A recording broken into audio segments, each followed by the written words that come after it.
One thing that's been exciting for me is coming back as an interim chair. The reason it's exciting is that I am able to look back and see my deficiencies for the first time and have a chance to address them. And many people don't have an opportunity to go back, and that's the reason I'm very excited about being an interim chair. For me, I have a safe environment. I have a new boss who I've known for many years, who I know I can trust. So it allows me to address my deficiencies. And what I want you to think about now is if you have a safe environment, then that doesn't mean that somebody's there to pick you up every time you fall, and that's the end of it. But it does mean that now I'm not looking behind me because I'm not sure what's there. But now I can look internally and I can fix what I need to fix. Does anyone have a confusion about what I just said? Candace, give it back to me. So that you can focus on improving yourself, because you don't have to be worried about mistrust of your superior or your team members, and not be affected by the small stuff, other stuff. When you become leaders, make it a safe environment so that people can address their deficiencies. Otherwise, they will be in such fear that the problems will grow. There are, in my opinion, two major deficiencies that pop up, at least in my group, probably in Dr. Nyquist and Dr. Shias. One is the denial that we've spoken about, which is, I think I'm a 5, everybody else thinks I'm a 2. The second is standing up to the bully. We've already talked on the first one. I don't feel we touched on the second one enough, so I want to talk a little bit about, addressing the deficiency of not being able to stand up. And in education, we talk about knowledge, skills, and abilities. Knowledge, skills, and abilities. I believe all of you know what you need to do to address a bully. I believe that each of you has reasonably good written and oral communication. And so you have the knowledge and you have the skills, but you still lack the ability, which is to use the knowledge and the skills to execute a difficult conversation.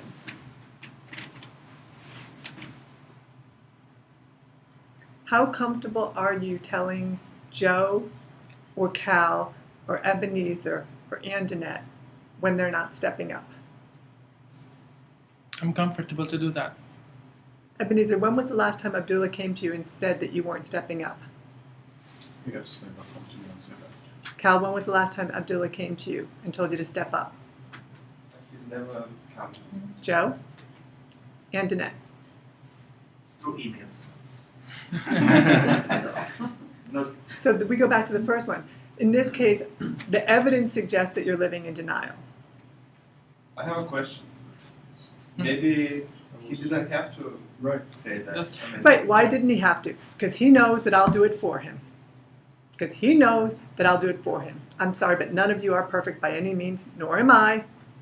And he knows that I'll go and do it, and so he's not doing it. That's not teamwork. And I want to make that really clear. Because when you don't step up and deliver, then your boss has to. Why? Because I'm responsible for all of you. And so, as the boss, if you don't do it, it comes to me. Shame on me that I keep allowing you not to do it. But that's what it means to handle it. And this is why I'm so excited about new opportunities that I have, is I didn't get it right the first time. Somebody gave me a second chance. And trust me, if you blow the second chance too, shame on me, right? Right? And, I've had the stress, I've had the, how many of you have had that moment? All of us. I've had that moment. And when you're having that moment, talk about fear, doubt, and insecurity. There have been times, literally, when I thought I was going to have to go to the hospital. Literally. There have been times that I thought I was going to have to go to the hospital because I had just, not done what needed to be done so many times that my body finally said, to my mind, you can keep doing that. I'm not doing that anymore. I need some rest. Right? And again, this is not to pick on any of you, but it is, in my opinion, the two things we need to work on: denial and learning to have difficult conversations. Ebenezer, how are you going to have a difficult conversation with our partners in the community? How am I going? I can't know how I'm going to have difficulty because I Let me can't say predict. this. Let me say this. If you don't know now and you think you're going to figure it out when it happens, I don't. Yeah. I don't Okay. understand the question. when we are working with our community partners, Right. how are you going to give them difficult news? Oh, okay. Thanks for clarifying that. Did things differently. So I have to be very cognizant of the fact that I need to be clear in whatever I say, and to also be affirmative. Dr. Shah's story really inspired me that irrespective of the resistance I get, especially when I have a deliverable, I should stick to my focus and not allow distractions to make me buy away from that which I'm supposed to do. Can I stop you for a minute? Based upon the way you were just communicating, do you think that the community would have any idea what you're talking about? Probably not. Okay, so bring it down, make it real. How are you going to have difficult conversations with, quote, the community? I'm going to have difficult conversation with community because I know that people see things differently, and community is very heterogeneous in the way they perceive things. So I would encounter difficulty in bringing everybody to a point where we all agree about what we are doing and how we are going to achieve it. Okay, one alternative to consider is, I'm going to build powerful relationships today so that when we have disagreements in the future, we've already created a safe environment for us to speak directly. Right. So my understanding is that's how I'm going to address the problem. You say, how would I encounter a problem in this new project? That was the question. Yes, Not how I'm going to solve it. You just gave a solution to solving the problem that I need to be prepared ahead of time. But the understanding of the question is, how am I going to encounter a problem in this new project? How are you going to deal with it? Oh, How?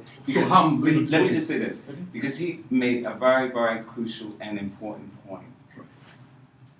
And, you know, he's going to be developing relationships with the community. Right. So when there's a problem, because we're all working on the project together, when there's a problem, each person needs to know how to address the problem. That's the problem. And what he also said, he's already started to address the problem. Why? Amelia. he means Aurelia, but Thank you. Amelia, I mean, just as an example, when we talk about building relationships, Right. well, he has a relationship with her Right. that really stands past a lot of things. Right. So, you know, so many times projects fall apart because of one little fight or one little disagreement. But when you have a strong team, like you have people like Dr. Mullins and Aurelia, Right. who they that's a strong relationship. So anything that happens around that, they can always call one another. Right. And the second part of it is each one of you have to know how are you going to deal with those kinds of situations, because they are going to come up. And your number one job is to make sure that that problem doesn't destroy the goal. Right. I get it. so let's stick to this community-based work. Okay. This is a statement, not a question. When you go into the community, you are an outsider. How are you going to become an insider? That's the question.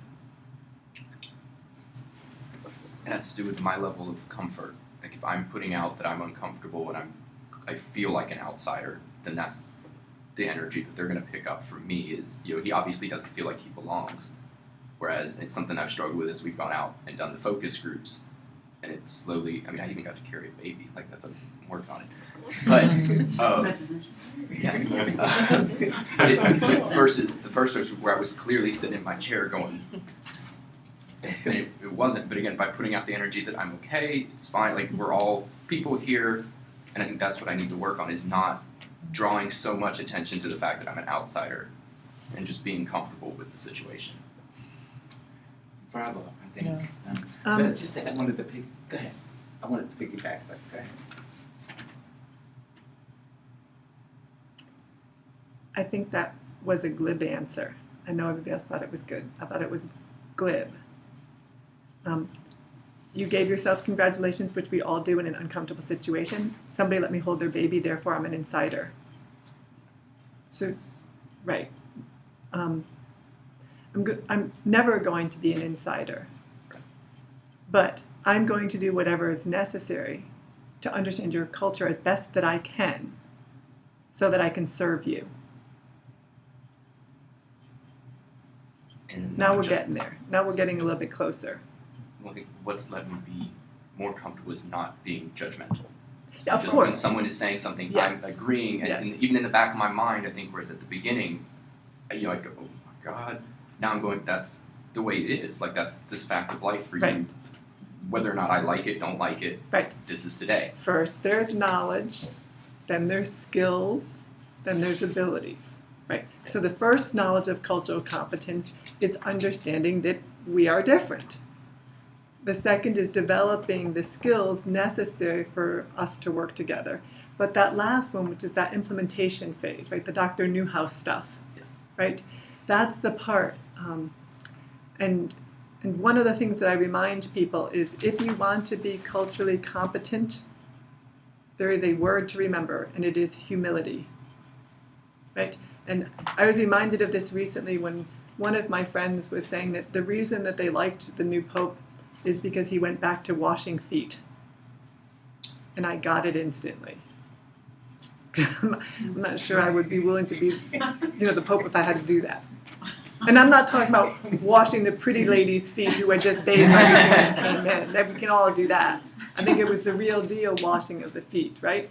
And if we want to work with the community, I'm not there. I'm not yet ready to wash feet, and I need to get myself there soon. But that's my deficiency is I'm not good at washing feet, and I need to get better at washing feet, because otherwise not only am I not going to be an insider, I'm not going to be welcome into the house, so to speak. And so it's figuring out your deficiencies. What are those things that I need to fix about myself? What are those things that I need to learn about my partners? The emotional intelligence that Marvin keeps reminding me that I don't have. And not getting offended anymore, but listening. My greatest deficiency historically has been not listening. And I'm working on that one. But knowing first, getting the skills second, and then putting it into reality. If I could say Wait a something. minute. Yes, of course. On the note that you had said earlier about when you all are going into the community, one of the things I want, I need to make this point clear. Because one of the things we don't want you to do is we don't want you to be a phony. Don't go into the community. They'll find another job for you someplace else. If it is not in your heart, don't go out there. And if you think that you can, I like to call it doing the dance with real power. That means you're just kind of skating around it, but not really. People, you can't think you're gonna do the dance out there. Okay? I need to say that again. And as a matter of fact, yes, you have to assume that you cannot, if you're gonna show up as real power, it's gonna be real power and you're not gonna fake it. And your judgments, well, you might as well get that straight before you leave home. Because if you have any negative judgments about the environment, about the people, about this, that, and the other, go home. Some of us go down to Lexington Market. You want to tell me your experience? Somebody? I go to Western Market pretty much every other day for lunch. And what is your experience of the people? Disadvantaged population, many of them are disabled, but at the same time, even though I feel like an outsider, this is a driving force. You compare yourself to a population that is different than you and keeps you grounded at some point. Very good, very good. But the element that I want to make, and I'm not going to go pulling anybody up, but all I am saying is make sure that your internal conversations are correct about whatever, all people. Because in the final analysis, people can always feel your judgments. You might be able to give an Oscar-winning performance once or twice, but in the final analysis, it's not going to work out for you in the end. No longer do the dance with the real power. Be real power, people.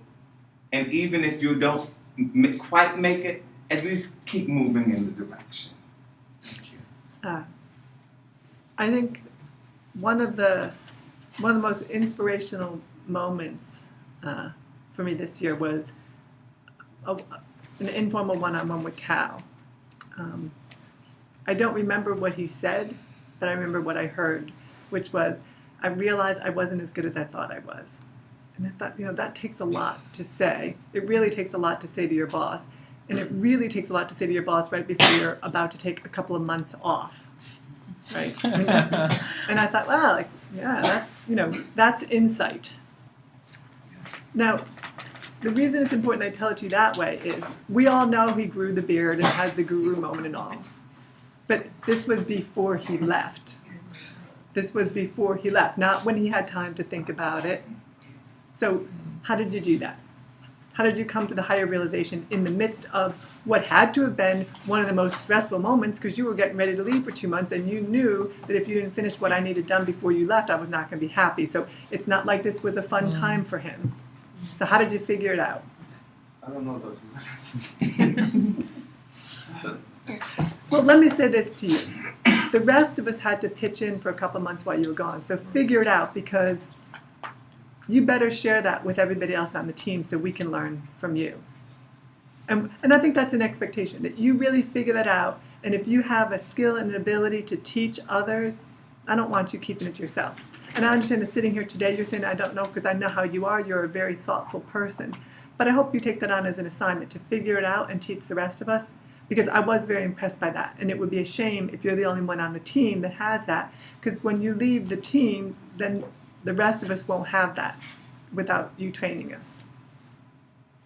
And I hope that you take that as an inspirational goal, not as a here he goes again, one more assignment. Because that's what it means to be an effective member of the team, which is, come on, that's your skill. Figure out how to teach it to the rest of us. Don't just keep it to yourself. That's teamwork. Don't just keep it to yourself. Share it with the rest of us. And so I may not have requested it the right way, but I hope that internal brain of yours is working the way it normally does, and that you get that that's something that really would be a great gift to everybody else who has pitched in to make sure that the work that needed to get done got done while you were gone. And I think that would be a great gift for you to bring back to the rest of the team, and I hope that you do. I'm going to turn over to Dr. Anukwa now, who's going to talk about if we want to, improve, she may not talk on all these things, but if we want to improve,